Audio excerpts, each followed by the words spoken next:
आज ना बात करेंगे।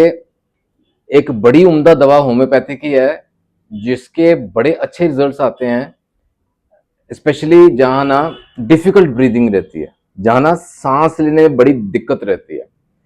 कौन सी दवा है, कौन सी इंडिकेशंस हैं, क्या सिम्टम्स हैं और कैसे वो एक्ट करती है, क्या इसका मोड ऑफ एक्शन रहेगा, क्या डोज और क्या पोटेंसी में काम आती है। आज बात करेंगे ग्राइंडीलिया की, ग्राइंडीलिया रोबस्टा टू बी स्पेसिफिक। ठीक है, ये क्या है? The super remedy for easy breathing. Thumbnail आपने देखा, शीर्षक देखा, title the super remedy for easy breathing. इसको क्यों सुपर रेमेडी कहा है वो थोड़ा समझेंगे, और इजी ब्रीदिंग, सांस लेने में आसानी हो जाती है। ठीक है, सत श्री अकाल दोस्तों, welcome to Guru Nanak cares. आप सबका दिल से स्वागत है। उम्मीद करता हूं सब खैरियत से होंगे। आइए शुरू करते हैं। Straight we come to the remedy और कहां इसको इस्तेमाल में लाया जा सकता है। इजी ब्रीदिंग के लिए, यानी कि जहां डिफिकल्ट ब्रीदिंग है ना, वहां इसको इस्तेमाल में लाएंगे। डिफिकल्ट ब्रीदिंग माने जहां सांस लेने में बड़ी दिक्कत रहती है, सांस उखड़ा उखड़ा सा आता है, like we call it dyspnoea. कई बार बोलते हैं shortness of breath, breathing difficulty. यानी कि सिंपल भाषा में बोले तो हमें पूरी तरह से ऑक्सीजन नहीं मिल रहा, we are not getting enough air to breathe. साथ में कई बार जुड़ते हैं चेस्ट के symptoms, chest tightness, oppression, heaviness, pain, discomfort. ये सब डिस्निया के सिम्टम्स हैं, डिफिकल्ट ब्रीदिंग जिसको हम बोलते हैं। इसमें आसानी लानी है, इजी ब्रीदिंग करना है, ये दवा हेल्प करेगी। अच्छा, ये डिफिकल्ट ब्रीदिंग क्यों होती है, इसके पीछे की स्टोरी क्या है? कुड बी हार्ट डिजीज, हमारे दिल को लेकर कोई दिक्कत है, हार्ट कंडीशन सही नहीं है, तकरीबन यही रहता है। मोस्ट प्रोमिनेंट कॉज यही रहता है। इसमें आ जाता है हार्ट फेलियर, पिछला वीडियो हार्ट फेलियर के ऊपर था मेरा, डिटेल में अगर जाना तो देख लीजिएगा, और हार्ट अटैक। ठीक है, ये मेन दो कंडीशन है जिस वजह से ये दिक्कतें आ सकती हैं। दूसरा important and equally prominent cause is lungs, हमारे फेफड़ों में दिक्कत है, कोई लंग्स डिजीज हो गया, उसके अंदर एजमा है, दमे की शिकायत है बंदे को, वो। दूसरा है COPD, chronic obstructive pulmonary disorder, COPD. साथ में जुड़ जाते हैं क्रॉनिक ब्रोंकाइटिस, एम्फिजीमा और पल्मोनरी एम्बोलिज्म। कई बार लंग्स के अंदर जैसे ना वो कहते हैं ब्लड क्लॉट हो गया वो, and to quite an extent lung cancer. यानी कि फेफड़ों को लेकर जो दिक्कतें हैं उसमें भी एजमा और सीओपीडी मेन है। ठीक है, जिस वजह से ये डिफिकल्ट ब्रीदिंग होती है। तीसरा एक प्रमुख वजह है, वो है respiratory infections.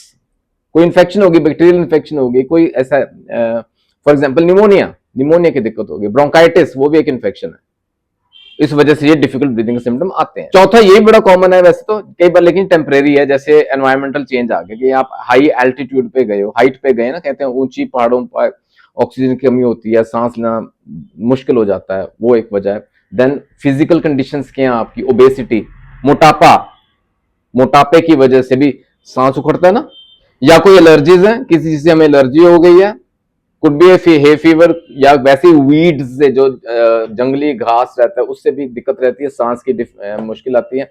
And extreme temperature, बहुत सिरे का एक्सट्रीम कोल्डनेस में डिफिकल्टी रहती है, वो खैर टेम्परेरी रहता है, नॉर्मल हो जाएगा तो सही हो जाता है। लेकिन मेन वही घूम फिर के प्रमुख जो मेन कारण है ना, वजह है, that is heart disease, lungs disease. इतना क्लियर है? अब आते हैं ये ग्राइंडीरिया को सुपर रेमेडी क्यों कहा। Why is it a super remedy? Because इसका जो मेन एक्शन है ना वो क्या है, for patients with bronchitis with the heart disease. ये लाइन बड़ी इंपॉर्टेंट है, ब्रोंकाइटिस विद हार्ट डिजीज, यानी कि लंग्स की प्रॉब्लम है लेकिन पीछे की स्टोरी हार्ट डिजीज भी है, दोनों अगर जुड़ते हैं एक ही शरीर में, this is a super remedy. अब इसका मोड ऑफ एक्शन में हम डिटेल में समझेंगे, जितना हमें जरूरत है उतना ही जाएंगे, लेकिन याद रखिए it acts on the pulmonary circulation, it acts on the pulmonary circulation. Pulmonary circulation माने, पल्मोनरी माने रिलेटेड ओवर लंग्स, सर्कुलेशन वो ब्लड सर्कुलेशन है, यानी कि it is related over lungs, फेफड़ों के साथ लिंक्ड है। पल्मोनरी सर्कुलेशन क्या होती है बेसिकली? देखिए, जो डीऑक्सीजनेटेड ब्लड है ना वो हमारे हार्ट से निकल के लंग्स की तरफ जाता है, वहां उसको ऑक्सीजन मिलता है, और वो ऑक्सीजनेटेड ब्लड जो है वो वापस लेफ्ट एट्रियम में आता है हमारे हार्ट में। ठीक है, ये जो सर्कुलेशन है ना, दिस कॉल्ड पल्मोनरी सर्कुलेशन। ठीक है, यहां ये एक्ट करती है। अब जो मैं बात एक आधे मिनट की बताने जा रहा हूं, ये जनरल इन्फॉर्मेशन भी जरूरी है, इंपॉर्टेंट है, आप समझ सकते हैं अगर आपको इंटरेस्ट है। नहीं तो ये फिजिशियंस पॉइंट ऑफ व्यू से बड़ा इंपॉर्टेंट है, स्टूडेंट्स के लिए बड़ा इंपॉर्टेंट है। ये basically it creates a kind of a paresis kind of a condition on the pneumogastric nerve। जो वेगस नर्व है ना, वेगस नर्व के ऊपर अलग से मेरी चर्चा है, लेक्चर है, देख लीजिएगा। It is a very important nerve जो कि सिग्नल्स प्रोड्यूस करती है। It's a kind of connection between the brain, the heart and the digestive system. ये जो वेगस नर्व है ना, इसे पार्शियल पैरालिसिस कह लें, इस तरह के सिम्टम्स प्रोड्यूस करती है ये दवा। अब दवा जो सिम्टम्स प्रोड्यूस करती है, वी नो इन होम्योपैथी, वही सिम्टम्स पे दवा एक्ट करती है, वी नो इट ना। तो ये बेसिकली यहां एक्ट करेगी जहां ये सिम्टम्स। अच्छा, इस वजह से क्या होने वाला है, it will interfere with the respiratory system, यानी कि हमारे रेस्पिरेशन में इंटरफेरेंस कॉज करता है, इंटरफियर करेगी। और जो ना ब्रोंकियल ट्यूब्स में है ना, उसके अंदर बड़ा प्रोफ्यूज सा म्यूकस प्रोड्यूस करती है। यानी कि ये सब कंडीशंस हैं, तो ये दवा काम करेगी। अब मैंने बताया it acts on the pulmonary cardiac distribution, वो जो पल्मोनरी सर्कुलेशन है वहां एक्ट करती है। ऑल्सो ऑन द न्यूमोगैस्ट्रिक नर्व, और साथ में जुड़ता है ड्राई कटार। अगर म्यूकस बहुत ज्यादा बन रहा है ना, यानी कि म्यूकोप्यूरुलेंट है, तो वहां एंटिम टाट काम करेगी, एंटीमोनियम टार्टारिकम। खैर, let us come back to our discussion. Symptoms की बात करते हैं, कौन से लक्षणों में ये दी जा सकती है grindelia. It's a beautiful remedy, no doubt. Asthmatic conditions, asthma है, दमे की शिकायत है, दमे के साथ लिंक जितने सिम्टम्स हैं, this will take care. Chronic bronchitis है, ब्रोंकाइटिस जो पुराना हो गया, वहां ब्रोंकोरिया हो गया विद टिनेशियस, बड़ा डिफिकल्ट सा म्यूकोस है, व्हाइटिश सा कह लें जैसे ना, वो एक्सपेक्टोरेशन निकलती है। और बड़ा इंपॉर्टेंट है, देखिए एजमा तो है, and emphysema with dilated heart, यानी कि हार्ट की कंडीशंस भी साथ जुड़ते हैं, हार्ट डिजीज है और लंग्स के ये डिसऑर्डर्स हैं, एजमा एंड एम्फिसेमा। एम्फिसेमा समझते हैं, it is basically part of COPD spectrum.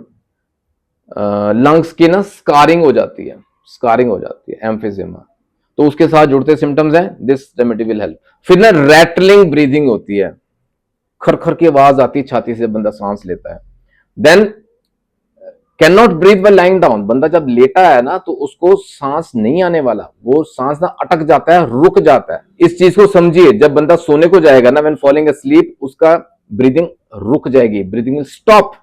क्या होगा, वो एकदम से उठ के बैठ जाएगा, he will gasp for air, यूं करके उठता है। सो रहा था अच्छा भला, अचानक से सांस रुक गया, यूं करके उठा, एकदम से स्टार्टलिंग से उसको उठ के बैठना हुआ, तो जाके सांस आना शुरू होगा दोबारा।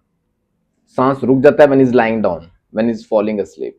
यानी कि याद रखिए, he must sit up to breathe, सांस लेना है तो उसको उठ के बैठना पड़ेगा, नहीं तो सांस नहीं आएगा।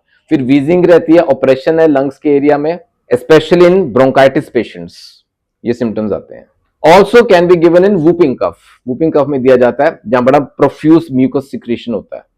ठीक है, ये बड़े उम्दा सिम्टम्स हैं, बड़े प्रोमिनेंट सिम्टम्स हैं, जहां ये बड़ा अच्छा रोल अदा करती है दवा। ठीक है, सो समराइज कर सकते हैं, we can say that is a very good remedy, it's a super remedy for asthma, for emphysema patients with dilated heart.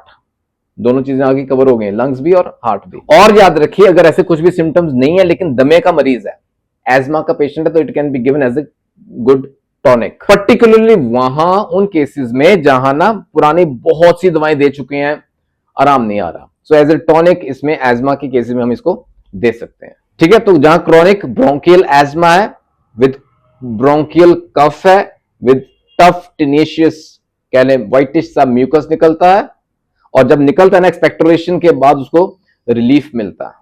सही है, और इसकी इंपॉर्टेंट बातें याद रखिए बिफोर आई एंड। सिम्टम्स जो है ना, दिक्कतें उसकी बढ़ती हैं, वर्स होती हैं जब वो लेटता है, we know it, by lying, when falling asleep, motion से, मूवमेंट से उसकी दिक्कतें बढ़ती हैं, और रात ढलते उसकी दिक्कतें बढ़ती हैं। आपने कहीं देखा होंगे पेशेंट्स जो ना रात को सोते वक्त ना कोई डिम सी लाइट ऑन करके सोएंगे, या कमरे की पूरी लाइट ऑन करके सोएंगे, उनको डार्कनेस में दिक्कत आती है, ये दवा हेल्प कर सकती है। ठीक है, डोजेज एंड पोटेंसी की बात करें, यूजुअली क्यू फॉर्म में मदर टिंचर में अच्छे रिजल्ट्स देती है। 10 कतरे इसके लें, आधे से आधा कप गुनगुना पानी दिन में 3 बार लें, रिजल्ट्स मिलते हैं, बहुत अच्छे रिजल्ट्स मिलते हैं। और कई केसेस में तो ऐसा भी हुआ है, कोई जैसे थोड़ी पुरानी समस्या हो गई है लेकिन एक्यूट अटैक्स होते हैं, समस्या पुरानी है, दिक्कत जो है वो क्रॉनिक है, लेकिन एक्यूट अटैक्स होते हैं, जैसे सोने से पहले दिक्कतें आ रही हैं, ब्रोंकियल उसका हिस्ट्री रही है ब्रोंकाइटिस की, और साथ में ये दिक्कतें आती हैं सोते वक्त, उसका जैसे दम घुटता है, सांस उखड़ जाता है, उठ के बैठना पड़ता है, जैसे अगला सांस आएगा नहीं, आएगा ही नहीं। तो यहाँ ग्रैंडिलिया 30C में भी रिजल्ट देती है, जस्ट एक डोज से रिलीफ आ जाता है। और जैसे टॉनिक की बात की है तो 10 कतरे दिन में 2 बार ले सकते हैं, सुबह शाम लें, कुछ पानी में डाल के, गुनगुना पानी हो तो अच्छा है, बड़े अच्छे रिजल्ट आते हैं, इसको कंटिन्यूटी मिले। We have seen miracles happening with this remedy. तो अनडाउटेडली हम कह सकते हैं this is the super remedy for easy breathing. दोस्तों वीडियो अच्छा लगा तो लाइक बनता है, अपना प्यार भेजिएगा, और सब्सक्राइब जरूर करें अगर पहली बार विजिट कर रहे हैं, सब्सक्राइब जरूर करें पहली बार वीडियो देख रहे हैं तो। जल्दी मिलेंगे अगले वीडियो में, अपना ख्याल रखिएगा दोस्तों, टेक केयर, गॉड ब्लेस।